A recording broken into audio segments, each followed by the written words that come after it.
livro de Apocalipse. Os irmãos podem se assentar.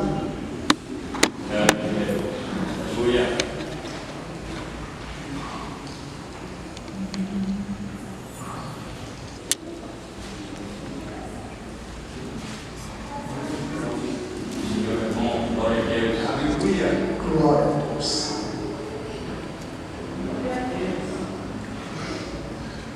Os irmãos estão felizes em Cristo?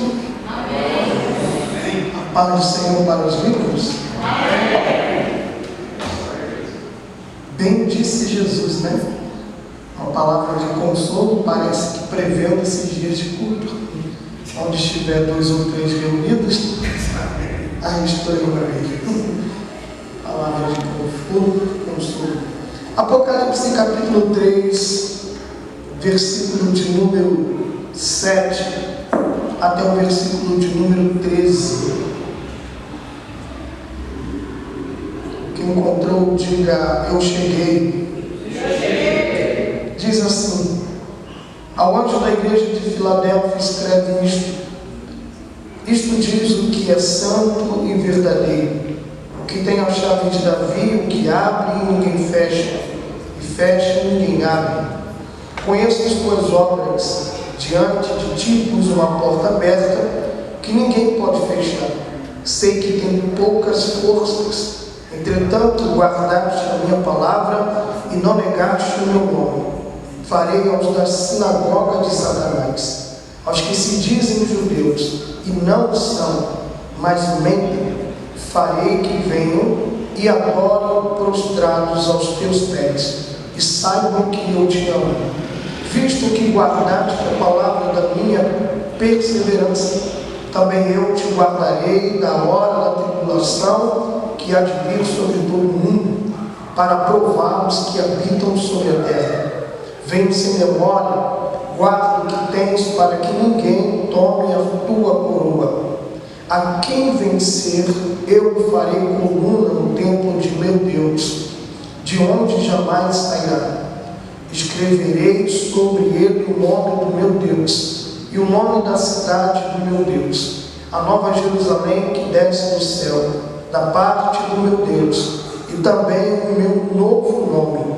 Quem tem ouvidos, ouça o que o Espírito diz às igrejas. Pode dizer amém? Amém. Glória a Deus. Aleluia.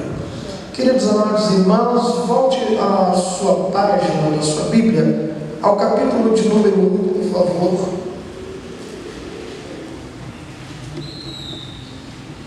Livro de Apocalipse, que todos nós conhecemos como livro da Revelação, cujo esse já aparece, né, essa palavra, revelação, já aparece logo no capítulo 1, versículo de número 1. Livro de Apocalipse possui aí 22 capítulos, 404 versículos. Um livro bastante extraordinário, cujo própria palavra Apocalipse já diz, significa revelação. E aí, para a gente chegar à carta de Filadélfia, eu queria rapidamente fazer essa introdução para a gente entender um pouquinho melhor nessa noite, nessas breves palavras, um pouco mais antes de chegarmos à carta de Filadélfia. O livro, como eu já disse, é uma revelação, uma ordenança de Deus para a igreja, e vamos ler capítulo 1, versículo 1 e versículo de número 11. Vamos ler? Está aqui no telão, eu conto de 1 até 3, toda a igreja lembra a ordenança, o motivo do porquê Deus fez com que João escrevesse essa carta. Vamos lá, 1, 2, 3.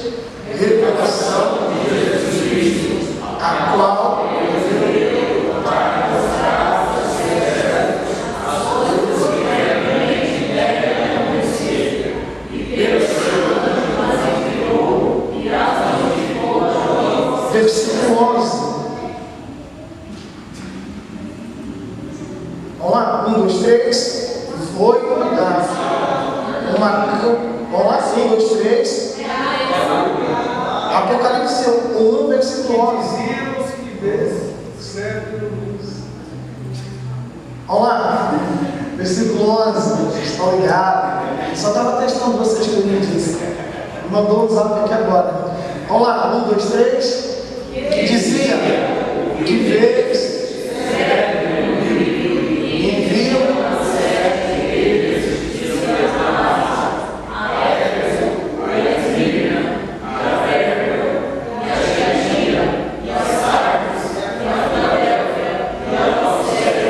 Amém.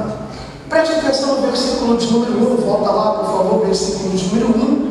Você vai perceber que o versículo de número 1 traz algumas informações importantes.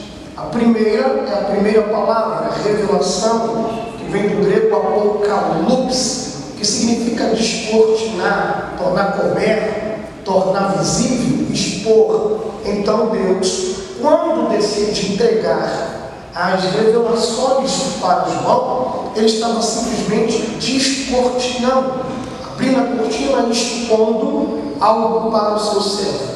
O segundo detalhe é que o texto vai informar para nós que o narrador do livro é Jesus. Revelação de quem? Jesus. Jesus é o narrador do livro. O autor não é Jesus, não é o Espírito Santo, e ele mesmo diz: revelação de Jesus Cristo, a qual quem deu? Deus. Então o autor do livro de Apocalipse é Deus. Deus é o autor, Cristo é o narrador, e João, como você vê, é aquele que vai escrever, é o escrivão. Então, a fonte vem de Deus, que é o autor, o narrador é Cristo, que passa para João, e João tem uma responsabilidade. Qual? Versículo de número 11. Passar aquilo que ele escreveu para as 7 igrejas da Ásia Menor. Todos nós sabemos, creio eu, que João foi o único apóstolo dos que andou com Cristo e recebeu de Cristo uma promessa essa de que ele não morreria de mártir como os outros, né? Como Pedro, como os demais, mas ele morreria de morte natural. Outra função que Cristo passa para ele em palavras é que ele seria o cuidador de Maria, mãe de Cristo. Quando ele estava na cruz, ele disse para Maria: mulher, eis aí teu filho, filho, eis aí a sua mãe. Logo, ele estava passando para João uma responsabilidade de cuidar de sua mãe, né, mãe terrena, e essa responsabilidade João levou tão a sério que João foi o único apóstolo que de imediato, como Pedro após o derramado do Pentecostes, não começou a pastorear. João só foi pastorear depois da morte de Maria. Papacá, filho. Estou meio de lado aqui, agora que eu me liguei que você está aí, mano. A irmã ali também. Que a irmã está bem de butuca dessa criança ali. Então você percebe que João só passou a liderar a igreja depois da morte de Maria, mãe materna de Jesus, o homem. Após a morte de Maria, João começou a pastorear uma das igrejas mais importantes da Ásia Menor, a saber, a igreja de Éfeso. Eu não sei se os irmãos que estão aqui presentes, quero eu crer que sim, amam ler e estudar. E para os que amam ler e estudar, eu quero encomendar para os irmãos dar uma passadinha ali na Conde da Sarjeta, né? Conde da Sarjeta, não é o nome? Sarjeta? Está carioca pagando meu filho. Passa lá, procura o livro Eusébio de Cesareia. É um livro que vai contar a história da igreja após a morte dos apóstolos. No começozinho ela vai dar um destaque especial, esse livro de Eusébio de Cesareia, sobre a vida de João o apóstolo. Vai falar um pouco antes de sua morte e um pouco antes também de sua prisão. Quem me ouve, diga amém. Beleza. Eu acho que eu tenho uma caneta. Tem caneta aí, né? Joga para o povo aí. Eles estão ali brigando com caneta aí. Então, é interessante que quando João pastoreou, nesse livro, narra duas coisas interessantes. A primeira é que João investiu pesado em um jovem que, segundo o livro, João via nele uma grande proporção, possibilidade dele se tornar um dos pastores da igreja. Porém, esse jovem se afastou do caminho e, como a região da Ásia ela é uma região marítima, João estava caminhando em um desses portos da Ásia e João avistou o jovem que havia se afastado do caminho do Senhor. Segundo o livro, João tem mais de 80 anos de idade. Quando o jovem vê João, segundo o livro, o menino monta no porco, dá linha na pipa e pega para que te quer. E João dá-lhe correr atrás do rapaz. E João, como um velho mais de 80 anos, deveria fazer o quê? Desistir, parar, porque 80 anos não cá para nós. Não tem tanto pique, não tem tanto fôlego. Mas João carrega atrás do menino. E João não desistiu do menino. De repente o menino percebeu que João não desistia dele. O menino parou de correr. Se sou eu no lugar de João, vai embora. Se eu tenho 2 filhos até a casa do lado de Israel, eu já morro. E a Kézia está ali, verdade. Então agora imagina, com 80 anos, presbítero Nilson, você consegue dar uma carreira aí? E correr. Dá para te chamar para o futebol? Dá para te chamar para o futebol? E tirou uma danada. Glória a Deus. E o Senhor, meu filho? E o Senhor? Não, nem um futebolzinho. Só para juiz e olha lá, né? Só de videogame. Então, não é fácil correr atrás de alguém. Você percebe que João não desistiu do jovem novo de idade, avançado. Porém, quando o jovem percebeu que João não desistia, o jovem para e pergunta: por que você não desiste? E aí João responde para o jovem: Cristo nunca desistiu de mim. Por que eu desistiria de você? Glória a Deus. Aleluia. Isso é um reflexo para a nossa vida. Sejamos sinceros. Quantas e quantas vezes falhamos, erramos com Cristo e Cristo mesmo assim não nos abandona, não desiste de nós. Ele sempre está usando alguém ou um meio para falar conosco, a fim de mostrar que Ele não abre mão da gente. João, logo depois disso, continuou pastoreando a igreja de Éfeso. E outro detalhe que me chama a atenção é que João começou a dar muito trabalho para aquela cidade.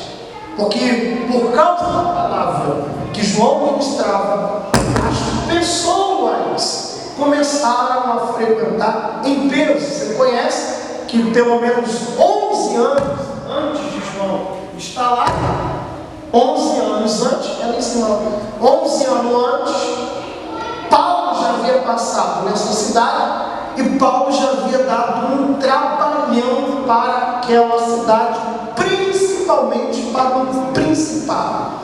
Todos nós conhecemos, com certeza, todos que estão aqui presentes conhecem de cor Efésios capítulo 6, versículo de número 11. Vamos ler rapidinho, vamos lá. Efésios capítulo 6, versículo de número 11.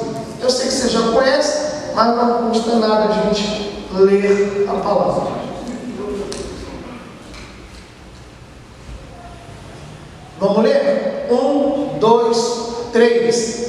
Revestidos de toda a armadura de Deus, para que possais estar firmes contra as astutas ciladas do diabo. Continua. Por quê? Mas sim,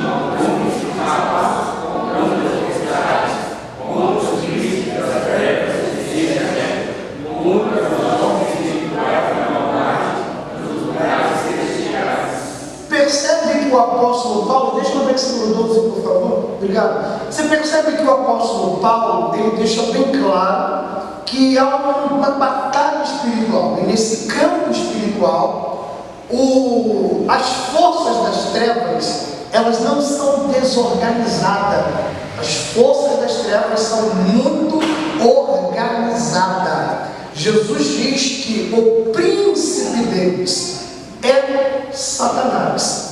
E aí ele continua, agora Paulo traz para nós que além de Satanás ser o cabeça, o mentor, né? Se assim a gente pode chamar dessa quadrilha das trevas, Paulo então vai dizer que esse mentor, Satanás, ele organizou as trevas.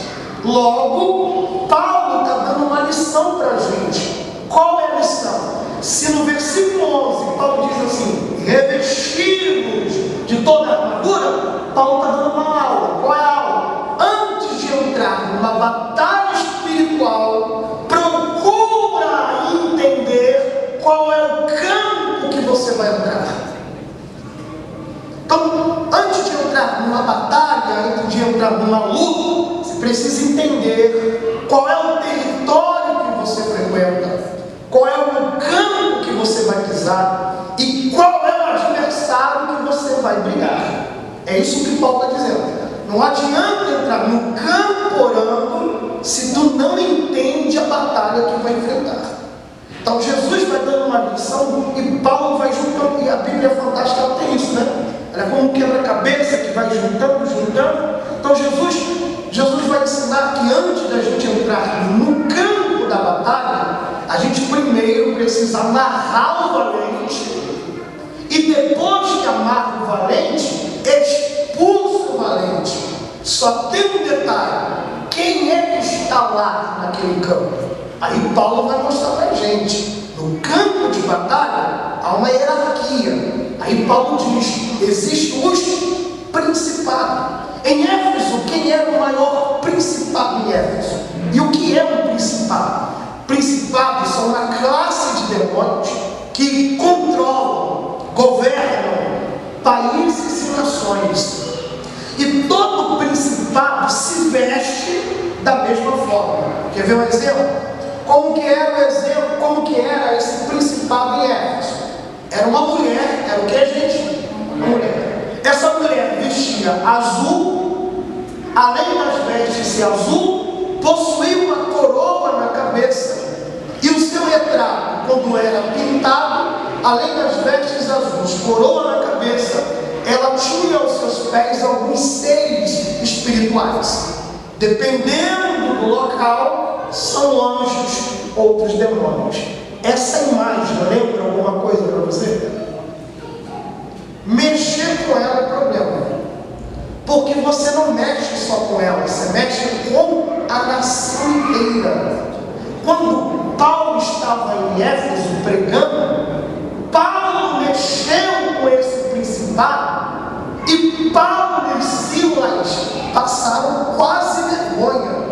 Por que quase vergonha? Porque a Bíblia diz que lá naquele local, Paulo pregando, as pessoas pegavam livros de feitiçaria, lançavam no fogo, as pessoas se convertiam e os maiorais da cidade ficaram revoltados. E o que fizeram? Bateram esse cara. Por quê? Porque não estava simplesmente pregando o Evangelho, estava mexendo com um principado. E este principado, repito, ele governa nações, países. Abaixo dele, Paulo coloca potestade. É um pouquinho abaixo, são certos governantes que governam somente a nação.